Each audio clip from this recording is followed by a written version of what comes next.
नमस्कार, आप सभी का स्वागत है। क्या पूजा एवं आराधना करते समय आपकी आंखों में आंसू आते हैं? अगर आपके भी साथ ऐसा होता है तो आप इस वीडियो को अंत तक जरूर देखें।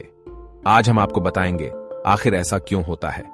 ऐसी वो कौन सी अज्ञात अलौकिक शक्तियां हैं जिनकी कृपा आप पर बनी हुई है और पूजा करते समय आंखों में आंसू आना, नींद आना या फिर उबासी आने का क्या अर्थ होता है।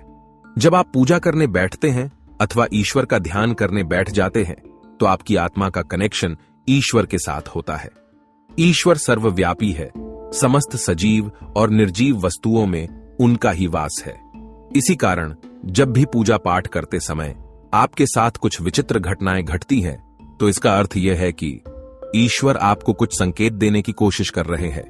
कई लोग इसे मात्र संयोग समझकर नजरअंदाज कर देते हैं, लेकिन ऐसा करने से अच्छा है कि आप उन संकेतों को समझें। आखिर ऐसा क्यों होता है? जब भी हम किसी मंदिर में प्रवेश करते हैं तो मन प्रसन्न हो जाता है, दुख और निराशा भी अचानक समाप्त हो जाती है और व्यक्ति फ्रेश महसूस करता है। ऐसा इसीलिए क्योंकि मंदिर के वातावरण में सकारात्मक शक्तियां होती है, जिनके प्रभाव में आने से व्यक्ति का मन शांति और सुख का अनुभव करता है। कई बार विद्यार्थियों को मां सरस्वती का ध्यान करते समय आंखों में आंसू आ जाते हैं या अचानक नींद आने लगती है। साथ ही देवी देवताओं की कथा सुनते वक्त भी अचानक रोम रोम खड़ा हो जाता है या आंखों से आंसू भी आने लगते हैं। कभी कभी हमें ईश्वर की उस अनंत शक्ति का एहसास हो जाता है तो हमारे रोंगटे खड़े हो जाते हैं और ईश्वर पर हमारा विश्वास और भी दृढ़ हो जाता है। दोस्तों, क्या आपको भी पूजा करते समय ऐसे संकेत मिलते हैं? तो आइए आपको बताते हैं कि इन संकेतों का क्या अर्थ होता है। सबसे पहला लक्षण, आंखों से आंसू आना। अगर पूजा एवं आराधना करते समय अचानक से आंखों में आंसू आते हैं तो यह ईश्वर का संकेत है कि आपकी आत्मा और ईश्वरीय शक्ति का मिलन हो चुका है। ऐसे में आपको ईश्वर के सामने अपनी मन की इच्छा एवं मनोकामना प्रकट करनी चाहिए। ऐसे समय पर प्रार्थना करने से उसका फल अवश्य मिलता है।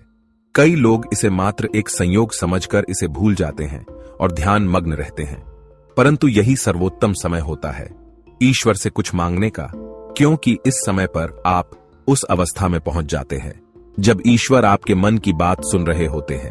इसीलिए जब भी पूजा करते समय आपकी आंखों से आंसू आने लगे तो ईश्वर से आपके कष्ट निवारण की प्रार्थना जरूर करें।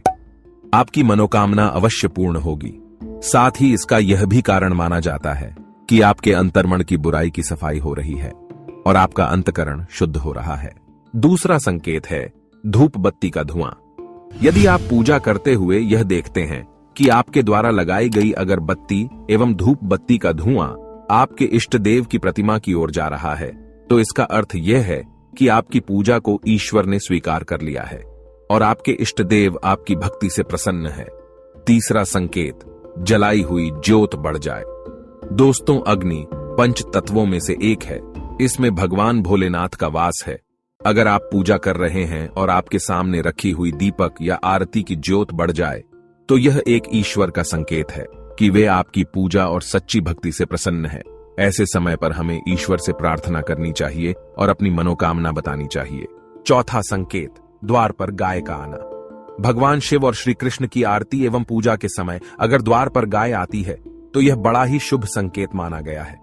द्वार पर आई गाय की पूजा करें, उसे रोटी खिलाए और नमस्कार करके अपनी मनोकामना गौ माता के सामने रखे। आपकी इच्छा अवश्य पूरी होगी। प्राचीन ग्रंथों में गाय को हर मनोकामना को पूर्ण करने वाली कामधेनु माना गया है। भगवान ने उसे आपकी सहायता के लिए ही द्वार पर भेजा है। पांचवा संकेत, फूल का गिरना। अगर आपने पूजा एवं ध्यान से पहले फूल ईश्वर की प्रतिमा पर चढ़ाए हैं और फिर ध्यान एवं पूजा करते समय अगर वह फूल आपकी ओर गिरता है तो यह बड़ा ही शुभ माना जाता है। इसका अर्थ यह है कि आपकी आराधना को ईश्वर ने स्वीकार किया है और वे उसका उचित फल आपको तुरंत ही प्रदान करेंगे। दोस्तों, ऐसे संकेत केवल उन्हीं लोगों को मिलते हैं जो मन के साफ होते हैं, जिनके मन में कपट नहीं होता है, जिनके अंदर दया और करुणा होती है, जो कभी दूसरों को कष्ट नहीं देते हैं, जो अच्छे कर्म करने वाले और ईश्वर पर आस्था रखने वाले होते हैं। भगवान उनकी पुकार को जरूर सुनते हैं। इसीलिए दोस्तों, आप हमेशा ही अच्छे कर्म कीजिए। कभी दूसरों को मत सताना और कभी अपने पैसे पर घमंड मत करना, क्योंकि भगवान सब कुछ देखते हैं, उन्हें सब कुछ पता है। वे अपने भक्तों की हर प्रकार से परीक्षा लेते हैं और समय समय पर उन्हें सही राह भी दिखाते हैं। इसीलिए आप भगवान के द्वारा मिलने वाले संकेतों को दुर्लक्ष ना करें। उम्मीद है आपको यह जानकारी अच्छी लगी होगी। वीडियो को लाइक जरूर करें और कमेंट में हर हर महादेव जरूर लिखें। साथ ही चैनल को सब्सक्राइब करें ताकि आपको ऐसी ही आध्यात्मिक जानकारी प्राप्त हो सके। आप सभी का धन्यवाद।